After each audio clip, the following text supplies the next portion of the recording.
Technologies en Shenzhen, China. Nuestro centro de tecnología e innovación. Minrai se dedica a la innovación y a la investigación y desarrollo de dispositivos y soluciones médicas avanzadas. Contamos con más de 10.000 empleados en todo el mundo y cerca del 20% es personal de investigación y desarrollo.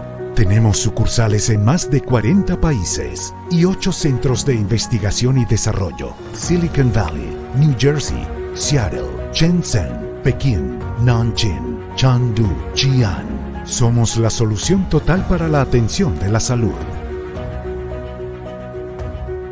Nuestra línea de monitoreo de pacientes y soporte vital amplía las fronteras de la innovación.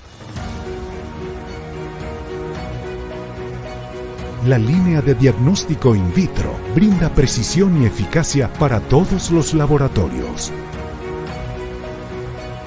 Y la línea de diagnóstico por imágenes es la ampliación revolucionaria e inteligente de ultrasonido.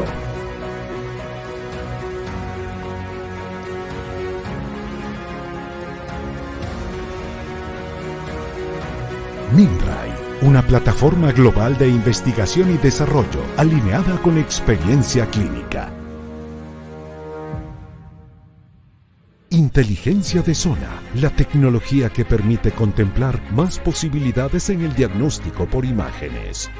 Somos la primera compañía china en obtener la certificación CE Lista A para el panel de enfermedades infecciosas, reconocidos por nuestra fabricación inteligente. Tenemos cerca de 300 tipos de productos, más de 6.000 tipos de herramientas inteligentes, y nuestro centro de fabricación de 300.000 metros cuadrados. Las soluciones y productos de Minrai llegan a más de 190 países y regiones. Prestamos servicio a las mejores instituciones médicas del mundo.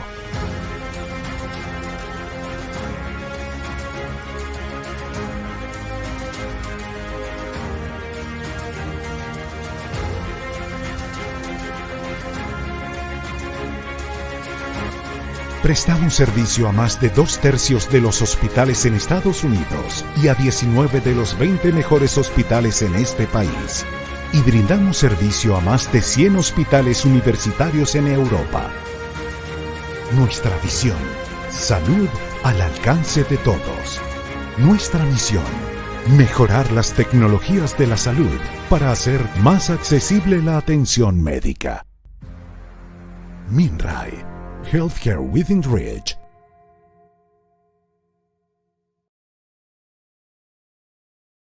Bienvenidos a la experiencia Minrai. Empecemos nuestro recorrido por el sistema de diagnósticos por ultrasonido DC-80A X-Insight. Al hablar de ultrasonido, debemos destacar la multifuncionalidad y eficiencia. Basados en una mirada perspicaz de los requerimientos de nuestros usuarios, el sistema DC-80A X-Insight es un socio confiable que está diseñado para brindar un alto rendimiento y precisión de imagen a través de soluciones integrales e inteligentes de ultrasonido que potenciarán la eficiencia en el diagnóstico. Brindar un flujo intuitivo y simplificado es nuestro objetivo. Con un diseño ergonómico que redefine la experiencia de los usuarios, brindamos rapidez y flexibilidad en diversas aplicaciones clínicas. Dentro de sus principales cualidades tenemos un monitor Full HD de 23.8 pulgadas, 5 puertos activos de transductores y una pantalla táctil multigestos que le permitirá realizar un cambio ágil de examen con un solo clic. DC-80A cuenta con su solución completa de elastografía, 2D Shearwave y de strain o de compresión natural, que permiten una valoración precisa de la dureza de los tejidos, de la mano con nuestra herramienta única Shell para el análisis de infiltraciones periféricas. De esta manera, podemos obtener un diagnóstico preciso y una evaluación de la extensión de lesiones y su grado de progresión. Para profundizar en el diagnóstico de nuestros pacientes, las imágenes armónicas de contraste juegan un rol importante. Con el IM más bajo y el tiempo de perfusión más prolongada de la industria, obtenga un mayor detalle de la microvascularización de órganos y posibles tumores que en ecografía basal no son evidenciados.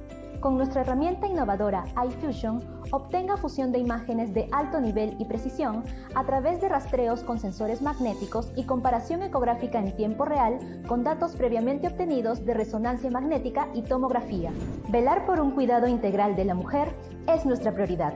DC80A presenta su solución inteligente en las etapas preconcepcional, embarazo y posparto, con innovadores algoritmos de renderización como iLife Pro, High Align y la innovadora visualización Doppler Glazing Flow. Además, gracias a la incorporación de inteligencia artificial potenciado por nuestra plataforma innovadora, obtenga planos estándar y medidas automáticas para la evaluación materno-fetal. Con nuestra herramienta inteligente Smart Planes del sistema nervioso central, a través de un plano base 3D, obtenga con un solo clic de manera inmediata los planos estándar del sistema nervioso central y un amplio rango de medidas automáticas para una mayor precisión diagnóstica y menor dependencia del usuario. Neurosonografía fetal de screening en segundos. La recuperación en las etapas de posparto y climaterio son de vital importancia. 1 de cada 4 mujeres sufren de disfunción de piso pélvico. Gracias a nuestra herramienta inteligente Smart Pelvic, realice una evaluación en los compartimentos anterior y hiato genital en 2D y 3D, reduciendo de manera drástica el tiempo de operación y simplificando el flujo de trabajo diario. Para Mindray, es fundamental brindar una atención médica integral.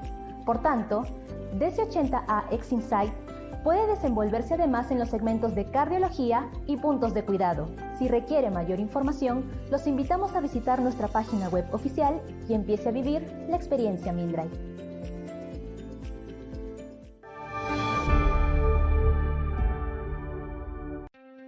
Bienvenidos a la experiencia Mindray.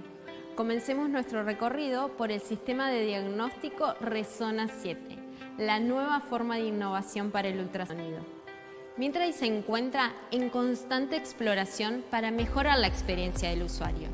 Resona 7 proporciona ajustes de posición electrónico de última generación, 4 puertos activos y 1 de guarda para sus transductores sin pines.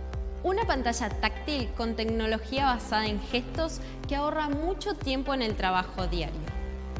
El sistema proporciona funciones dedicadas, como lo es SiteWorks, que protocoliza el flujo de trabajo guiando al usuario en cada paso del estudio, y otras funciones avanzadas como mediciones automáticas basadas en inteligencia artificial y optimización de imágenes.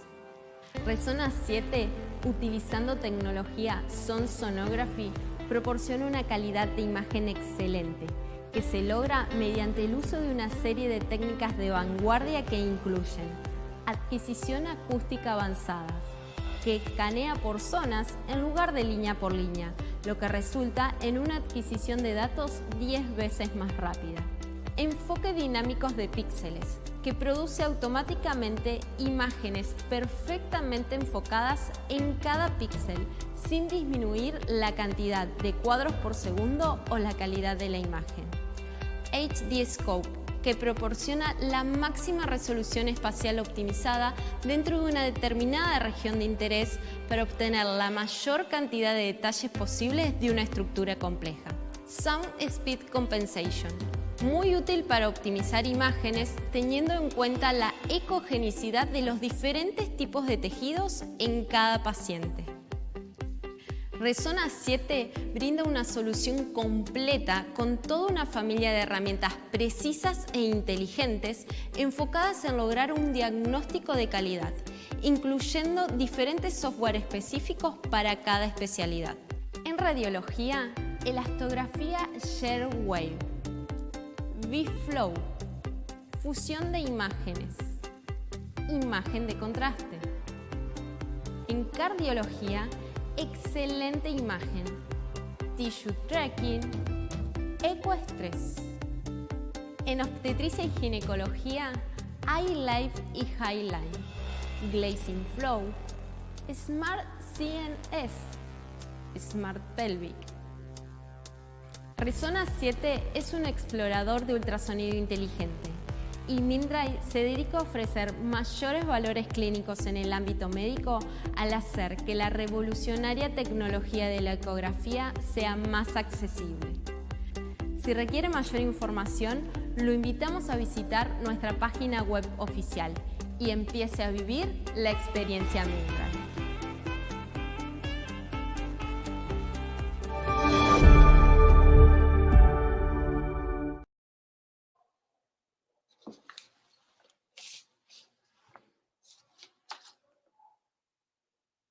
Tengan todos muy buenos días. Soy el doctor Walter Ventura, a nombre de la Sociedad Peruana de Ultrasonido en Obstetricia y Ginecología. Le damos la más cordial bienvenida a este segundo día de congreso. Son las 10:40 y vamos a seguir la programación que teníamos para el día de hoy.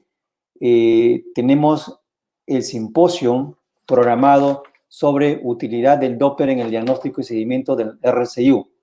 Para esto hemos invitado a un profesor que es conocido por todos nosotros, profesor Daniel Cafichi. Este simposio llega por auspicio de la empresa Mindray Perú y la empresa IDISAC. Ambas empresas siempre comprometidas con la educación y la difusión del conocimiento del ultrasonido para todos nosotros los médicos asociados. Les agradecemos a nombre de la sociedad el apoyo que siempre nos han brindado, especialmente en estos eventos de gran trascendencia para todos nosotros. Entonces, sin más, vamos a presentar al doctor Daniel Cafichi. El doctor Daniel Cafichi es conocido por todos nosotros, siempre ha estado presente en múltiples eventos de la sociedad y ha visitado varias veces nuestro país. Por temas de la pandemia lo tenemos ahora de modo virtual. El doctor Daniel Cafichi, para recordarles, es médico ginecólogo obstetra, especialista en diagnóstico prenatal ultrasonográfico, es autor de varios libros y varias publicaciones, es director de docencia e investigación de la Sociedad Argentina Ultrasonografía en Medicina y Biología, es profesor invitado de la Universidad Nacional de Nordeste Argentina y es presidente electo de la Federación Latinoamericana de Sociedades de Ultrasonido. El tema de su expertise es justamente sobre crecimiento intrauterino. Entonces, vamos a dar pase al doctor para que nos comente sobre utilidad del Doppler en el diagnóstico y seguimiento de RCIU. Las preguntas las pueden ir haciendo a través del chat y luego vamos a tener un espacio de 10 minutos para poder resolver todas las preguntas. Adelante, doctor Daniel Cafichi, lo tenemos ya en vivo. Muy buenos días. Les voy a, antes de agradecerles, compartir mi pantalla. Así me confirman que esté correcta.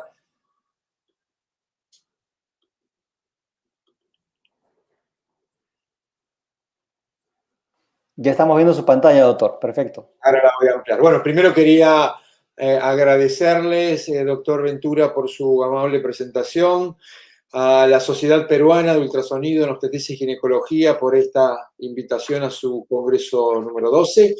Y desde ya a Mindray, con quien tengo el agrado de compartir en muchísimos sitios de Latinoamérica esta suerte de educación continua que hacen de manera permanente, por lo cual los felicito y les agradezco la invitación. Le voy a compartir la pantalla ahora de forma completa. Me confirma, doctor Ventura, si es correcto.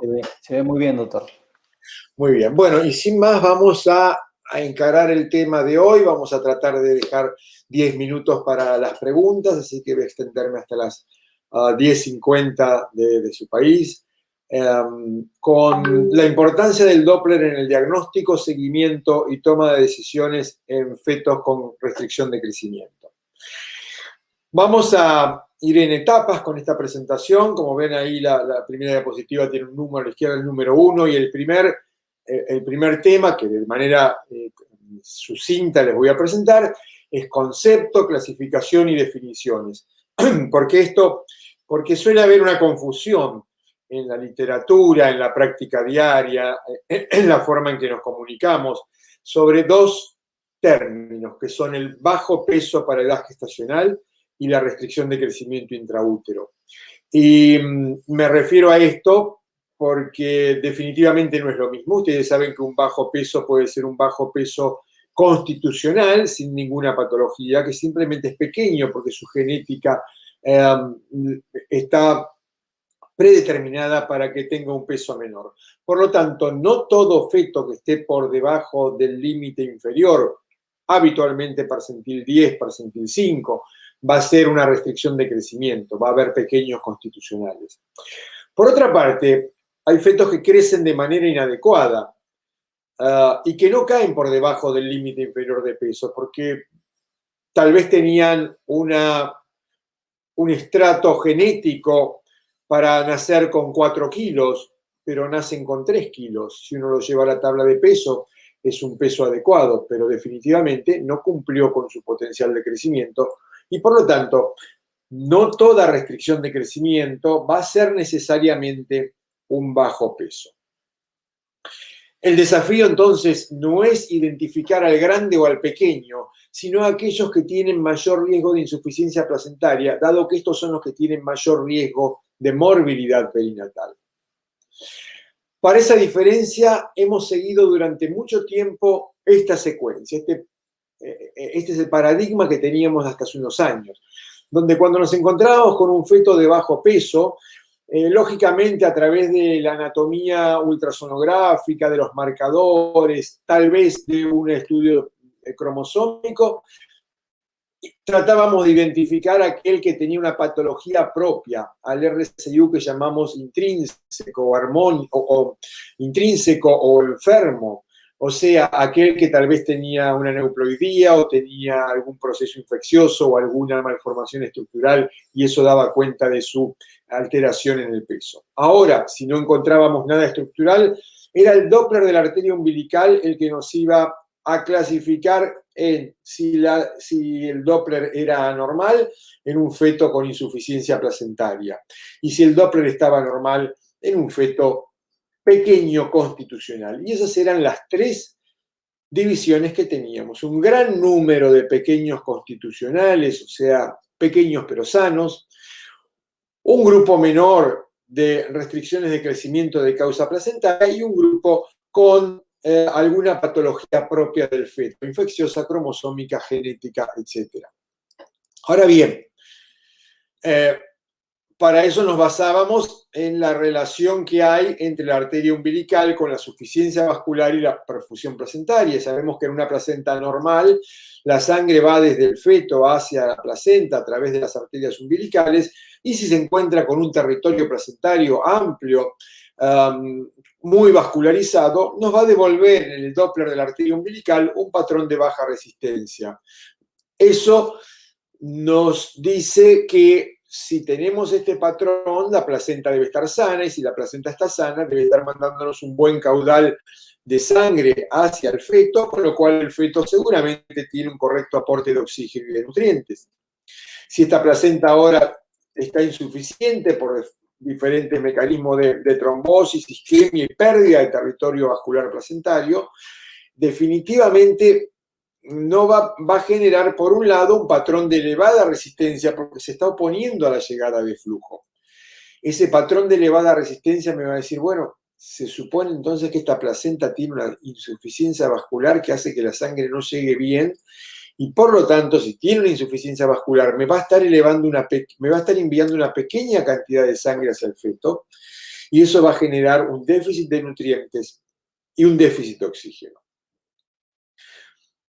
En base a esto es que decíamos umbilical normal, feto sano, pequeño constitucional, umbilical anormal, feto con insuficiencia placentaria. Que el hecho de que una umbilical anormal nos refleje una insuficiencia placentaria es cierto y no ha cambiado, pero lo que sí tenemos que prestar atención debido a las investigaciones en los últimos 10 años es que hay un grado de compromiso del árbol vascular velocitario progresivo que va a determinar cambios diferentes a nivel de la arteria umbilical. Y que cuando tenemos una placenta que tiene comprometido menos del 30% de su territorio, hay una insuficiencia placentaria pero leve, entonces la arteria umbilical no va a manifestar cambios. No quiere decir que no haya un compromiso placentario, lo hay, solo que quiere decir que la arteria umbilical no lo refleja. Cuando el compromiso placentario sea mayor al 30% y habitualmente menor al 60%, vamos a experimentar un aumento en el índice de pulsatilidad de la arteria umbilical. Es un compromiso moderado. Cuando el compromiso supere el 60%, nos vamos a encontrar con un patrón de peor pronóstico que refleja en el Doppler un flujo ausente o un flujo reverso. Por lo tanto, remarco el hecho de que podemos tener un compromiso placentario, como estamos viendo acá, y la umbilical se va a encontrar normal. Y ya están elaborando esto que les digo, ese paradigma de que una umbilical normal era un 100% de correlación con un bajo peso constitucional sano, ya no sirve más. Entonces, este aspecto se ha modificado y ahora cuando estemos con una umbilical normal, sobre todo en embarazos tardíos, vamos a tener dos opciones. La posibilidad, obviamente, de un peso constitucional, y como ven acá en la torta de la izquierda, este porcentaje bajó y aparece una nueva condición, que es la de la insuficiencia placentaria leve, que habitualmente se da en los fetos con restricción de crecimiento tardía, aquellos que tienen entonces dos características, se inician y se diagnostican más tardíamente, un poco por convención se ha establecido la semana 32, y tienen una insuficiencia placentaria leve. En base a esto, un consenso a través de un estudio hecho a través de encuestas, metodología Delphi, ha clasificado la restricción de crecimiento intrauterina placentaria en precoz y tardía. Y estas es las recomendaciones que hace ISUOG para la clasificación, donde la restricción de crecimiento precoz es aquella que se diagnostica hasta las 32 semanas, sin anomalías congénitas, porque estamos hablando de placentario, y agrega al concepto de peso fetal la circunferencia abdominal. Si el peso fetal o la circunferencia abdominal están por debajo del percentil 3, esto tiene una asociación tan importante con un mal resultado perinatal que no hace falta del estudio Doppler para el diagnóstico. Va a hacer falta para el seguimiento, pero si usted tiene un feto con peso en el percentil 2, es una restricción de crecimiento. Precoz o tardía según el momento en que lo haya diagnosticado, pero es una restricción de crecimiento y no necesita del Doppler. ¿No necesita el Doppler para nada? No necesita del Doppler para el diagnóstico. Necesita del Doppler para el seguimiento y para evaluar la toma de conductas, pero el diagnóstico ya está establecido. La otra alternativa es que su feto también no tenga anomalías congénitas y esté diagnosticado antes de la semana 32, pero la circunferencia abdominal o el peso esté por debajo del 10, no debajo del 3, o sea, entre el 3 y el 10, pero combina con una arteria uterina o arteria umbilical por encima del percentil 95, y eso define a la restricción de crecimiento precoz. Como dijimos, en la restricción de crecimiento tardío no hay anomalías congénitas, pero la gran diferencia con el primario no hay porque estamos hablando de placentario, ¿sí? No es que no haya una posibilidad de una restricción de crecimiento de causa estructural, pero estamos hablando de residuo placentario. La diferencia son dos. Primero, el momento. El momento es después de las 32 semanas. Y segundo, el hecho que acabamos de marcar de que la arteria umbilical puede no estar comprometida y habitualmente en el tardío no lo está porque el compromiso placentario es leve. Por lo tanto, el concepto de percentil 3 queda igual, esto depende del momento, pero siempre que tengamos un peso por debajo del percentil 3 es restricción de crecimiento. Pero como no tenemos la umbilical, nos vamos a basar en otros parámetros. Una circunferencia abdominal o peso fetal por debajo del 10, o una caída en la curva de estos parámetros, o bien una relación cerebro-placentaria por debajo del percentil 5, o una arteria umbilical por encima del 95, que no siempre va a estar presente, o también agregamos en la práctica una arteria uterina por encima del 95, del percentil 95. ¿Y qué para la cerebral media? Obviamente también está involucrada, y si la cerebral media estuviera por debajo del percentil 5, clasifica al retardo tardío, pero convengamos que habitualmente se va a alterar primero la relación cerebro-placentaria. El segundo punto que les quiero mencionar y que es muy importante en el entendimiento de la restricción de crecimiento temprana y tardía y en por qué la umbilical se puede mantener normal en la restricción tardía y el feto estar afectado, es el concepto de perfusión y de difusión, que no son sinónimos, como bien saben. Perfusión se refiere al flujo, a la cantidad de flujo, y por eso he puesto una manguera que está acá perfundiendo muy bien, está saliendo muchísimo flujo por esta manguera. ¿Y por qué sale mucho flujo? Porque supongamos que esta manguera es la vena umbilical que viene de esta placenta, que está totalmente funcional. Entonces, como está funcional, genera mucho pasaje de sangre que está perfundiendo bien al feto. Al feto le llega una buena cantidad de sangre.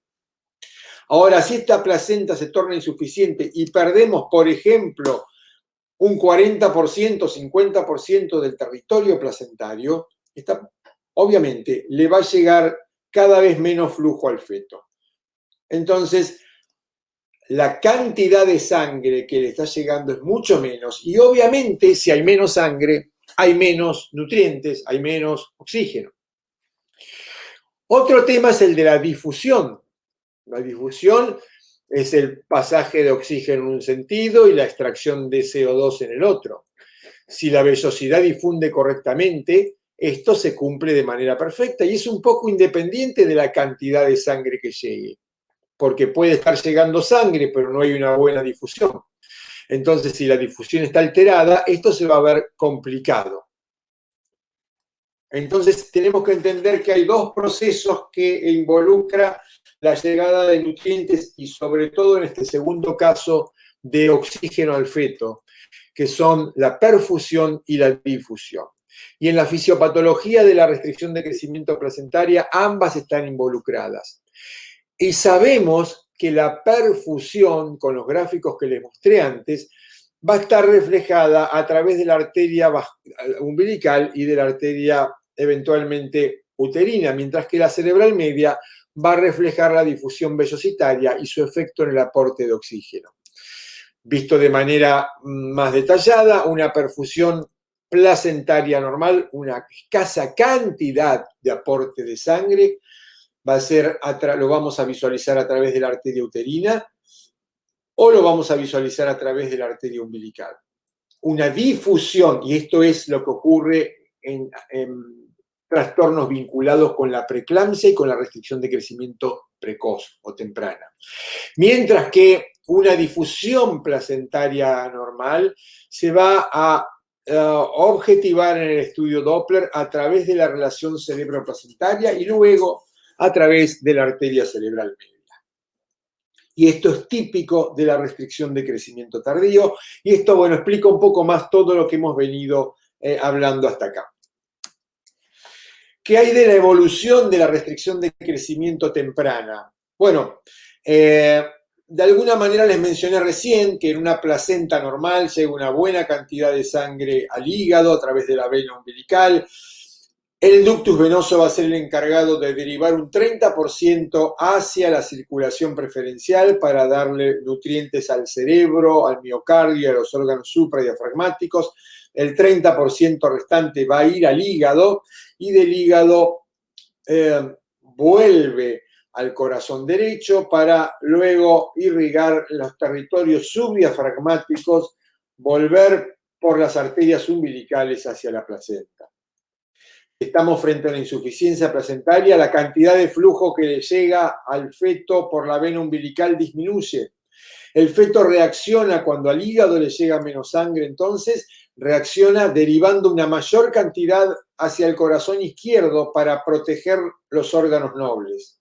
Esto lógicamente va en detrimento de lo que le va a llegar al hígado y eso va a hacer que la circunferencia abdominal se vea reducida de tamaño y luego sigue su camino de retorno a través de las arterias umbilicales a la placenta. De esta forma podemos distinguir tres etapas: una etapa preclínica, donde hay un menor aporte de sangre, una mayor derivación a través del ductus venoso, empieza a haber menos aporte de glucosa y nutrientes y se deplesionan las reservas de glucógeno, disminuye el tamaño del hígado y por lo tanto de la circunferencia abdominal. En este momento el Doppler no nos dice nada. Tal vez en una etapa, en una restricción de crecimiento tardía, logremos ver la alteración de la relación cerebro-umbilical, y lo importante sería la disminución de tamaño de la circunferencia abdominal. Pero recuerden que a veces en etapas muy tempranas la circunferencia abdominal se reduce para ese feto, pero no llega a caer por debajo del percentil 10 y no nos damos cuenta. Si el proceso de insuficiencia placentaria, estamos hablando de un trastorno precoz y es lo lógico que siga evolucionando, vamos a pasar a una etapa que se conoce como clínica o de adaptación, donde ahí ya sí tenemos, tal vez desde antes o tal vez agregado ahora, un aumento en la resistencia de las arterias uterinas, umbilicales, y luego una disminución de la resistencia en la cerebral media con un aumento de la velocidad sistólica que puede estar ocurriendo también.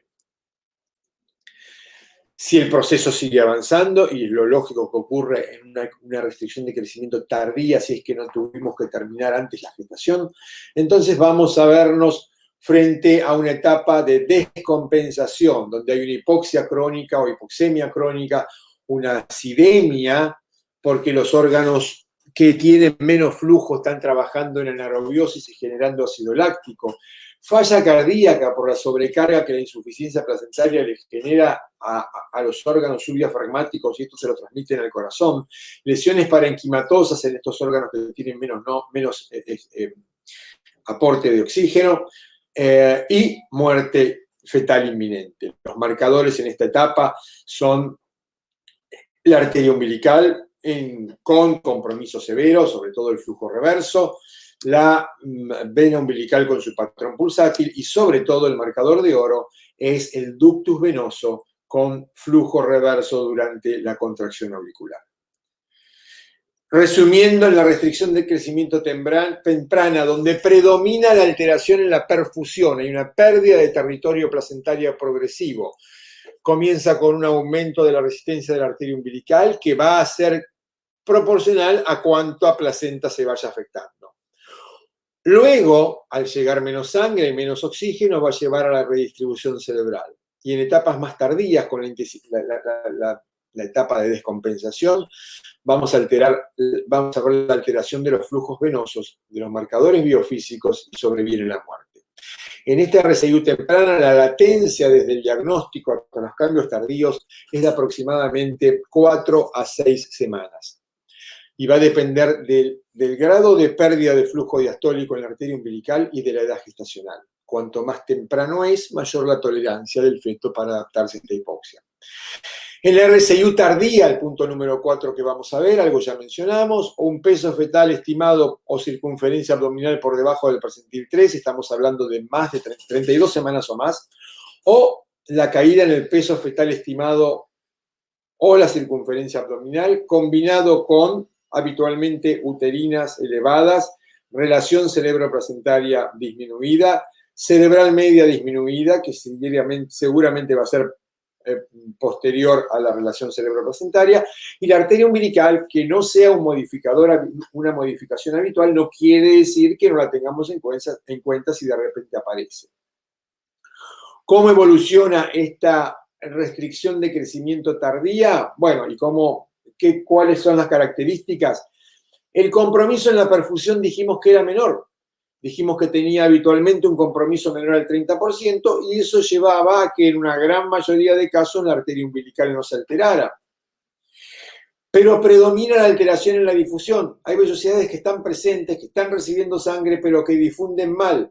Entonces, esto va a determinar que caiga un poco la resistencia en la cerebral media. Hay un pequeño aumento de la arteria umbilical. Ninguna de las dos caen por debajo o por encima de su límite, con lo cual un pequeño aporte de cada una lleva a una disminución de la relación cerebro-umbilical.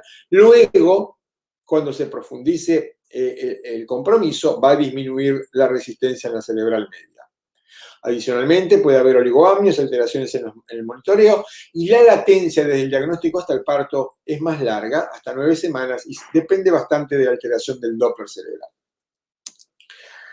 Vamos al quinto de los 6 puntos que tenemos para ver un poco del seguimiento y la finalización.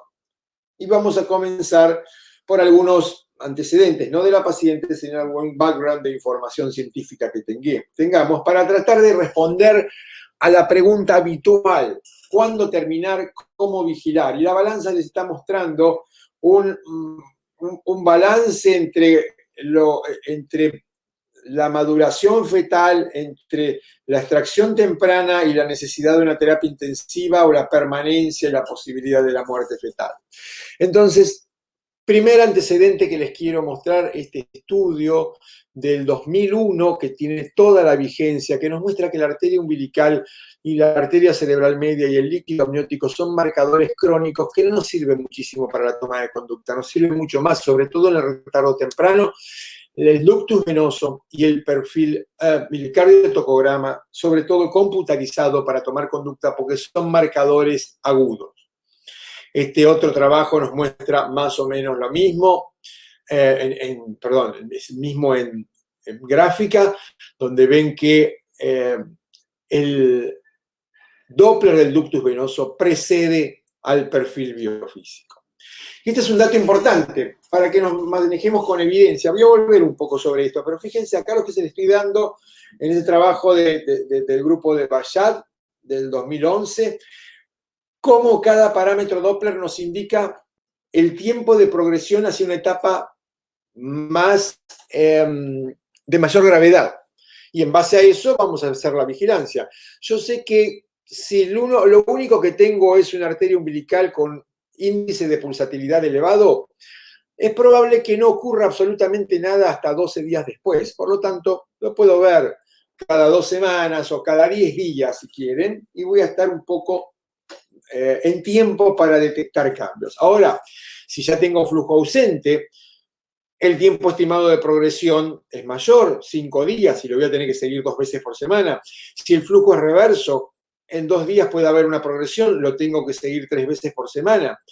Si el ductus venoso tiene un índice de pulsatilidad elevado, es de esperar una progresión en una media de 1 día y medio, por lo tanto lo voy a tener que seguir 3 veces por semana, o tal vez cada 2 días, o a veces diariamente. Marcadores de severidad importante: ductus venoso, cardiotocograma computarizado, nos hablan de un pH menor a 7.20 y ausencias de movimientos o de tono de un pH de 7.10, por lo cual son circunstancias donde, si la viabilidad lo permite, es esperable terminar el embarazo. ¿Qué herramientas tenemos para esta misma pregunta? ¿Cuándo terminar? ¿Cómo vigilar? Bueno, un poco más detalladamente les muestro qué ocurre con la evolución de la arteria umbilical. Si tenemos un flujo reverso, tenemos que conocer esto para que después les voy a mostrar una serie de protocolos. No vamos a poder hablar de cada uno detalladamente, no habrá el tiempo, pero a veces como que no me satisface la pregunta: ¿y cuándo lo termino? ¿Y cuánto espero? ¿Y en qué semana?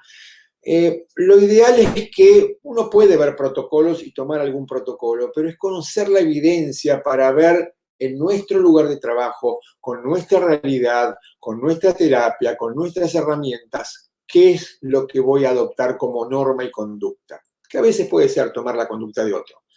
Pero lo que necesitamos conocer son las evidencias. Y a esta etapa les voy a mostrar algún número de evidencias. Por ejemplo, tenemos que saber que un flujo reverso en la arteria umbilical nos da un riesgo de muerte del 20%. Es probable que si no lo seguimos adecuadamente, 1 de cada 5 fetos se nos vaya a morir. Que el mayor deterioro se va a dar en 2 días, pero con un intervalo de confianza de entre 1 y hasta 9. Que habitualmente estos embarazos se terminan entre la semana 30 y 32 y que se los sigue por lo menos 3 veces por semana. Ahora, si lo que tengo es flujo ausente y no reverso, el riesgo de muerte es menor, el mayor deterioro ocurre más tardíamente, la terminación habitualmente se prolonga hasta las 32, 34 semanas y el seguimiento es 2 veces por semana. Si tenemos flujo presente por un índice de pulsatilidad aumentado, el seguimiento puede ser más espaciado y la terminación habitualmente se da acercándonos al término. Finalmente, acá tienen el seguimiento, cada 2 semanas en el temprano, 2 veces por semana en el tardío. Y si hubiéramos un RSIU tardío con umbilical normal, vamos a evaluar las arterias uterinas, la relación cerebro-placentaria, la cerebral media, y si esto está anormal, el seguimiento va a ser 2 a 3 veces por semana. ¿Qué nos dice la arteria umbilical? Sobre todo sirve para el RSIU tardío. Predice mortalidad en 5 días, se va a dar en un 9%, mayor tasa de cesárea por sufrimiento fetal interparto, se relaciona con Apgar bajo y retraso en el desarrollo. La relación cerebro-placentaria es lo que antes les comenté sin imágenes, que bueno, se da que antes de que la cerebral media llegue, perdón, la umbilical llegue a un flujo escaso, a una normalidad por debajo, por encima del percentil 95, o antes de que la cerebral media llegue al percentil 5, se altera la relación más tempranamente y nos da una idea de un compromiso más leve. ¿Qué nos indica el ductus venoso? Es un indicador de sobrecarga cardíaca. No se va a afectar en el RSIU tardío porque el RSIU tardío, aparte hay que tener en cuenta que el compromiso del tardío es la hipoxia, el compromiso del temprano es la insuficiencia cardíaca. Finalmente, algunas otras herramientas que no hacen la ultrasonografía, pero que podemos utilizar, son el cardiotocograma o test sin estrés. No me voy a explayar mucho sobre esto, pero recordar un punto importante. Les dice cómo está el estado ácido-base en el momento. Con lo cual, un monitoreo reactivo me dice que ese feto en ese momento no está en estado de hipoxemia. Pero no es predictivo. No sé lo que va a pasar mañana o pasado mañana.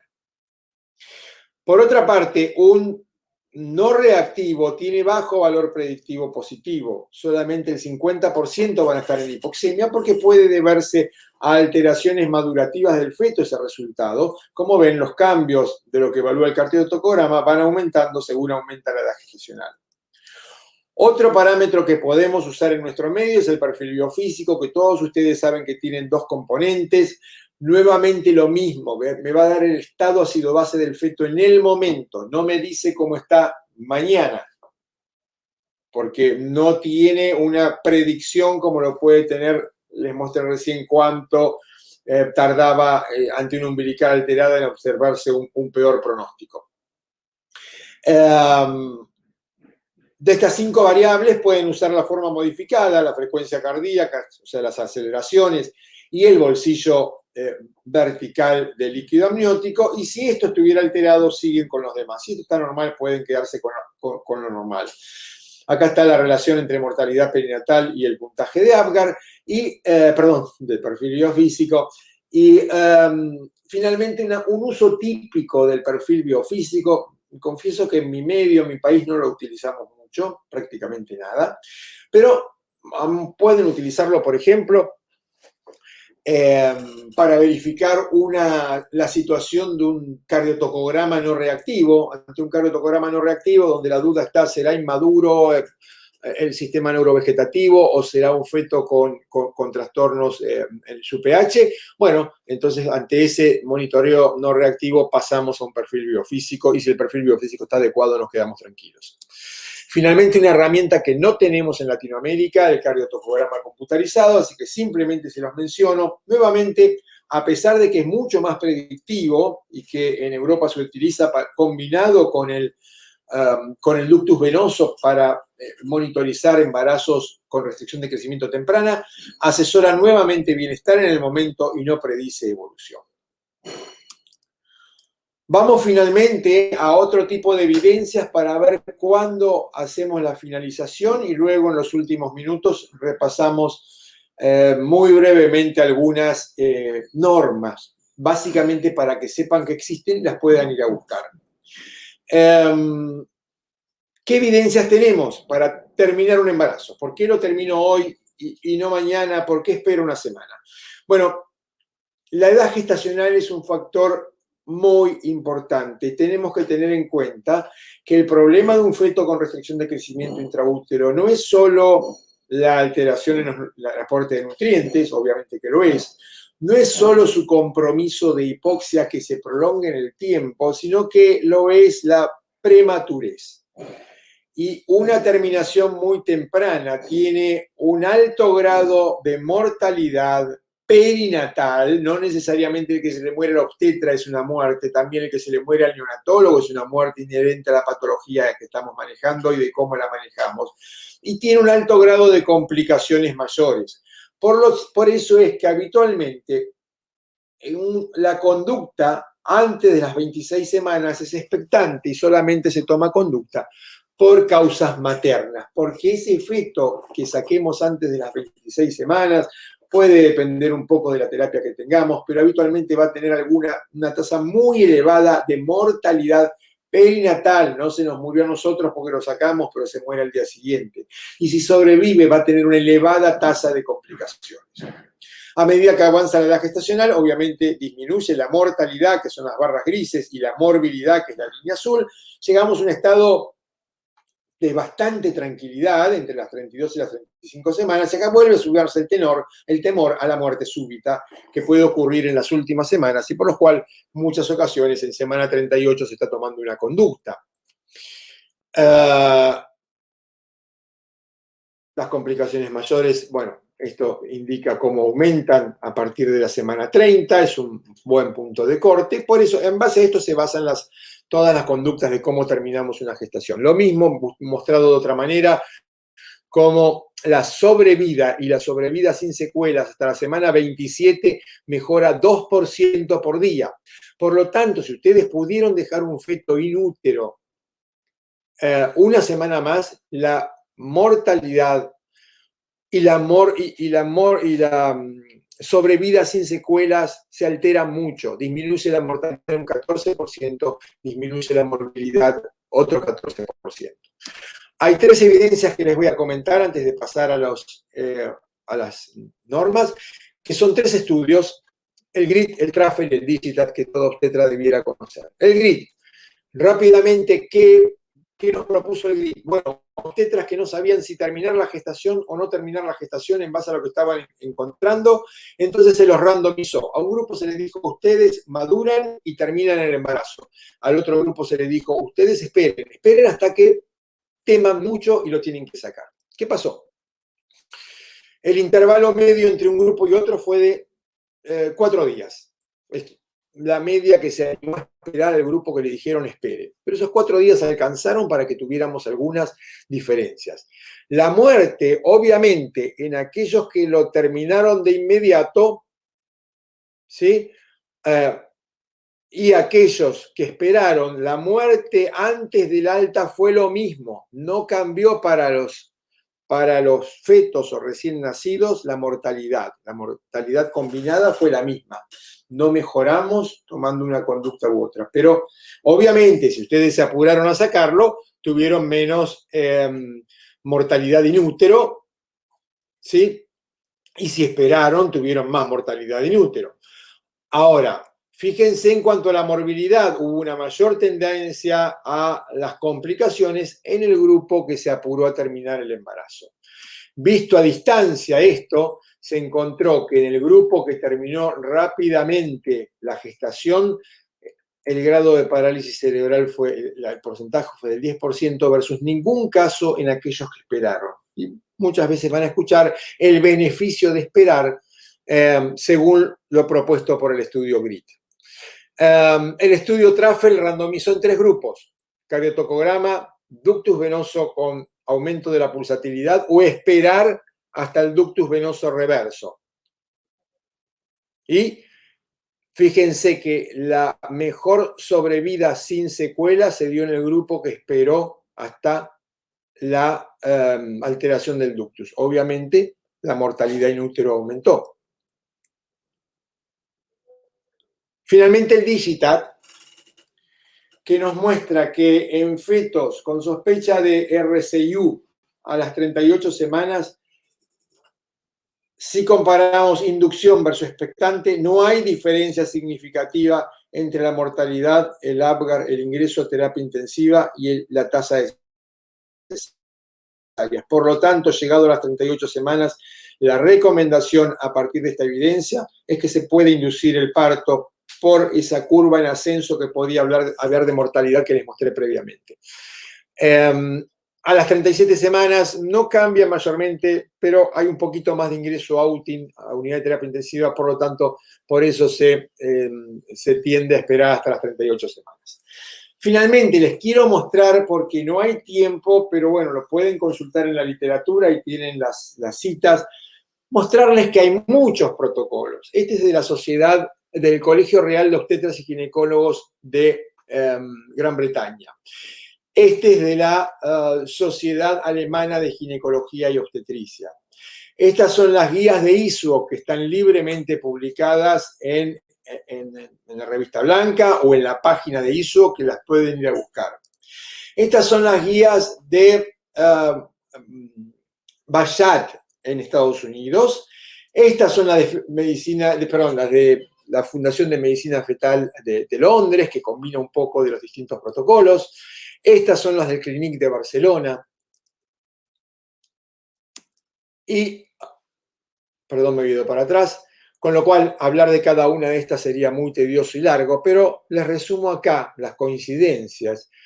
Habitualmente, antes de las 26 semanas, la indicación materna, 26 a 30 semanas, ductus venoso, 30 a 34, algunos 30 a 32, otros 32 a 34, flujo reverso en la umbilical, 34 a 37, flujo ausente en la umbilical, 37 semanas o 38, dependiendo que haya alteración del Doppler o no, entre 37 y 38, percentil 3, uterinas, relación cerebro-umbilical y cerebral media.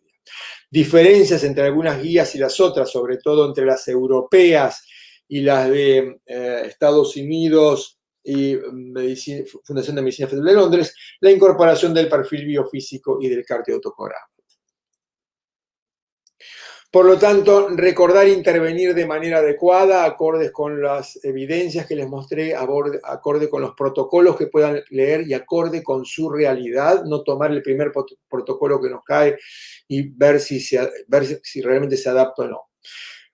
Recordar que cómo se gana sobre vida sin secuelas, sin útero, y ver los puntos adecuados para la terminación. Recordar que la arteria umbilical habitualmente no se altera en la residuo tardía, y utilizar el protocolo que más se adapte o diseñar el propio, como les dije recién, pero conociendo la evidencia disponible.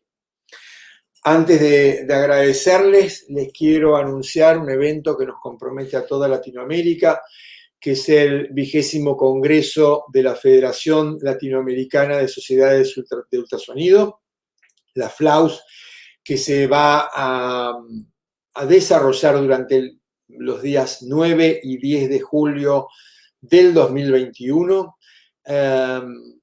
y que realmente este es un número parcial de invitados. Hemos convocado un número muy, muy importante de invitados de toda Latinoamérica y importantísimos referentes de Estados Unidos y de Europa, que van a estar presentes. Vamos a tener traducción simultánea para el evento, van a tener la posibilidad de revivir el evento luego de que haya sido proyectado en vivo. Así que los espero a todos. Ya van a tener información a través de la página de la FLAUS o de sus sociedades respectivas, y espero que nos encontremos en este evento el 9 y 10 de julio del 2021. Nuevamente, muchísimas gracias a la Sociedad Peruana de Ultrasonido en Obstetricia y Ginecología y a MinRay por este simposio.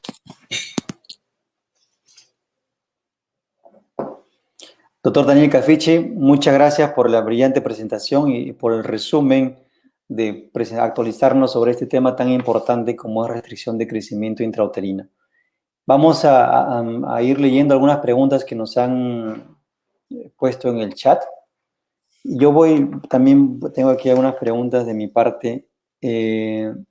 Doctor Daniel Cafichi, cuando realizamos el Doppler de la arteria cerebral media en fetos normales, en fetos sobre todo a término, muchas veces vemos que este Doppler nos sale alterado, nos sale por debajo del percentil 5 o incluso menos. ¿Cómo interpretar ese Doppler de la arteria cerebral media en un feto que está creciendo completamente normal y tiene todas sus variables biofísicas normales? Bueno, es lo que a veces llamamos buena pregunta porque es sencillo de responder si tenemos en cuenta algo. Ese feto nunca debió haber tenido un Doppler, con lo cual es fácil de adivinar mi respuesta. No tomen en cuenta ese dato, porque ese feto que está creciendo normal, que tiene un buen perfil de crecimiento, que tiene un buen peso, un correcto cantidad de líquido amniótico, que no tiene ninguna alteración, no tiene por qué tener alterado, no merece un Doppler, porque nos lleva a estas confusiones. Lo que el doctor Walter propone es muy cierto. Y el problema es que esto seguramente es un falso positivo.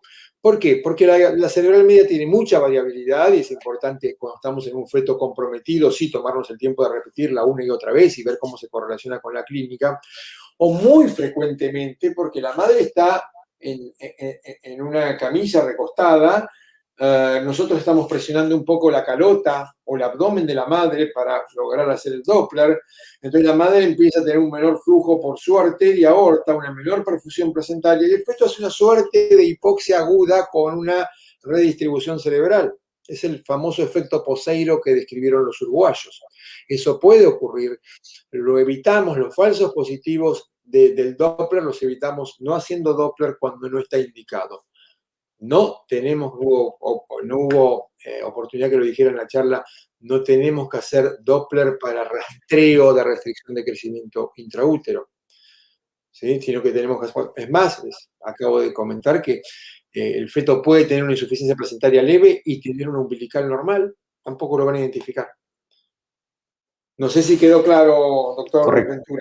Sí, correcto. Ese es el mensaje importante que quería que transmita a todos los que nos están escuchando en estos momentos. O sea, cada cosa que vamos haciendo con ecografía tiene una indicación. O sea, si empezamos a realizar todas las cosas o todas las herramientas que nos permite el ultrasonido, pues vamos a generar falsos positivos y luego no vamos a saber qué hacer con esa información o nos vamos a confundir incluso nosotros y vamos a confundir a la paciente y vamos a tomar decisiones incorrectas.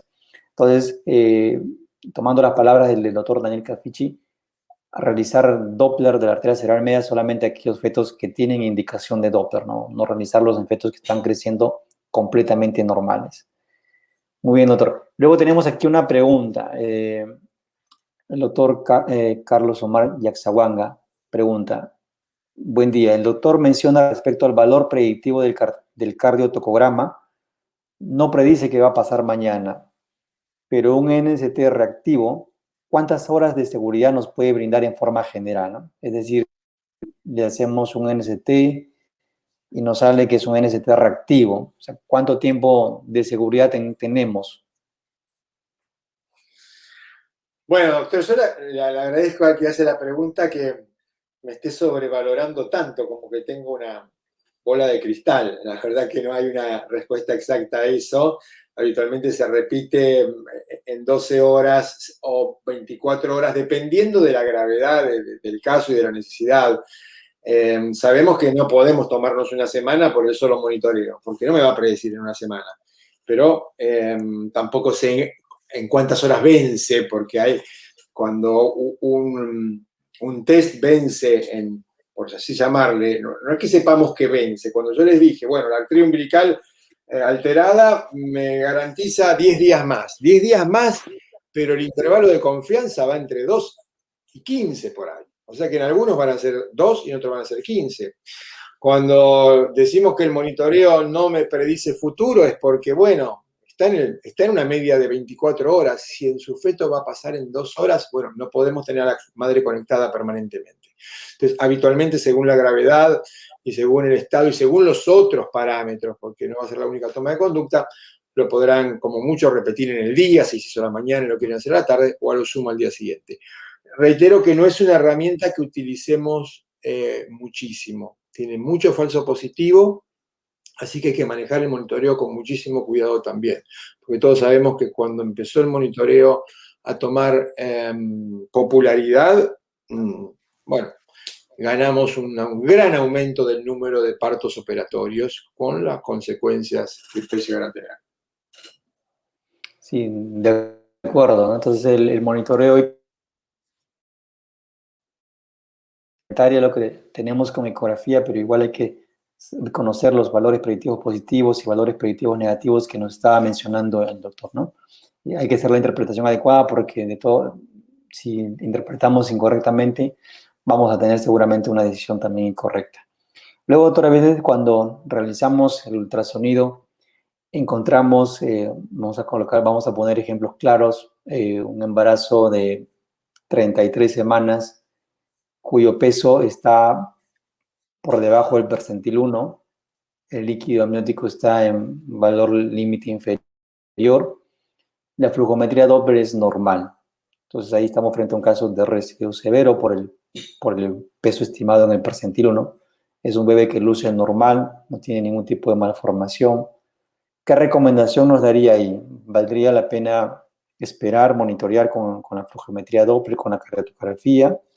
O dado que ya estamos frente a un peso bastante severo, terminar ese embarazo. Bueno, ¿cuántas semanas me dijo, doctor? 33, puse el ejemplo 33. 33 semanas.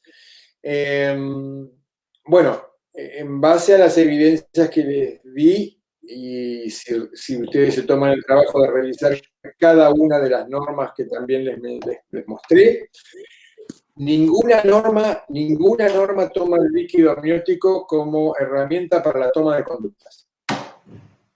Eso podrá ser algo inherente a uno, que mi experiencia, tengo más miedo, menos miedo, pero como siguiendo una norma, no hay ninguna norma de la que les mostré recién que tome muy en cuenta la disminución del líquido amniótico. Y en cuanto a la caída por debajo del percentil 3, bueno, pero también puede ser un feto que tenía una programación para nacer en el percentil 30 y que un poco de caída lo llevó al 3. Entonces, no, el peso por sí solo diagnostica RCIU, no termina RCIU hasta la semana 38. Donde ahí toda sospecha de RCIU en general se está tratando de terminar en la semana 38, de inducir en semana 38. Pero es la recomendación de todas las normas y de la evidencia. Correcto, doctor. Entonces, bueno, ya esos son escenarios que suelen suceder. Encontramos fetos por debajo del percentil 1 y luego tenemos la duda de que como estamos cerca de la semana 34, si valdría la pena o no terminar ese embarazo. Luego, doctor, no sé si nos podría explicar también con un lenguaje bastante sencillo, como usted suele hacer, qué significa un flujo reverso en la arteria umbilical, ¿no? O sea, ¿cómo es posible que un flujo reverso en la arteria umbilical pueda aún perfundir la placenta o al feto, ¿no? ¿Cómo interpretamos desde un punto de vista básico o fisiológico? Bueno, recordemos que flujo reverso es flujo reverso durante la diástole. No quiere decir que no esté perfundiendo. Y si nosotros miramos muchas de nuestras arterias, la arteria ilíaca externa tiene flujo reverso y nos perfunde, ¿sí? O sea, tiene un territorio de alta resistencia por delante, pero no quiere decir que deje de perfundir. Obviamente, no es la misma. Lo que me indica es la resistencia que hay en la placenta, porque no se olviden que lo que perfunde la placenta es el feto, no la arteria umbilical. La arteria umbilical va hacia la placenta. En todo caso, la arteria umbilical perfunde a la placenta, no al feto. La arteria umbilical con alta resistencia me dice, esa placenta yo no tengo dónde entrar porque todos los vasos están tapados. Y si los vasos están tapados, me debe estar mandando poca sangre. Entonces, cuanto mayor es la resistencia, empezando por un IP en el 80, 95, ausente, reverso, mayor en mi cabeza dice alta resistencia. Eso desde el punto de vista de la explicación hemodinámica. Desde el punto de vista de la explicación clínica o de la correlación clínica, ya vimos que es un patrón de severidad, pero que igualmente, dado que hasta la semana 30 el feto todavía es bastante lábil, no se suele tomar conducta con un flujo reverso hasta la semana 30. Yo sé porque me estarán escuchando y tildando de desequilibrado. Yo sé que muchas veces en el consultorio y en la práctica privada, todo lo que yo les estoy comentando, que no es ni más ni menos que la evidencia que hay en todo el mundo, no son inventos míos. Bueno, llama la atención y ustedes por ahí, nosotros en la clínica toman conducta un poco antes, pero esto es lo que se recomienda. Recuerden, prematurez, mortalidad. También podemos enfermar al feto de prematurez. Correcto. Bueno, doctor Daniel Cafici, muchas gracias por su presentación. Creo que las ideas han quedado bastante claras. Gracias nuevamente a la empresa IDISAC y MinRay Perú, a través de la persona de Andrea Sáenz, que siempre está presente en estos eventos de educación continua y siempre apoyando a la Sociedad Peruana de Ultrasonido en Obstetricia y Ginecología. Muchas gracias, doctor Daniel Cafici. Lo dejo en vivo para que pueda despedirse de nosotros, por favor. ¿Cómo no? Bueno, nuevamente mi agradecimiento. No, es un poco difícil no ver a todo el público, pero ya nos volveremos a encontrar. Les agradezco a todos los que estuvieron escuchando su presencia, su participación con las preguntas. Los espero para el evento de FLAUS y les deseo lo mejor para ustedes y cuídense mucho. Muchas gracias, doctor. Entonces, estamos ya terminando este simposio organizado por la empresa MinRay y IDISAC para invitarlos a la continuidad de nuestro programa. Tenemos algunos simposios más programados durante el transcurso del día y luego en la noche tenemos a las 19 horas empezamos con el bloque de complicaciones del embarazo. Y en complicaciones de embarazo vamos a comentar sobre parto prematuro y luego vamos a comentar sobre preeclampsia y vamos a finalizar con una auditoría sobre la evaluación de Doppler. Entonces, no se olviden que nos volvemos a conectar a las 19 horas y las charlas están quedando grabadas. Ustedes pueden ingresar en cualquier momento durante los próximos 2 meses con el mismo link de acceso que se les ha entregado. Entonces, muchas gracias por su presencia y nos vemos en la noche. Gracias.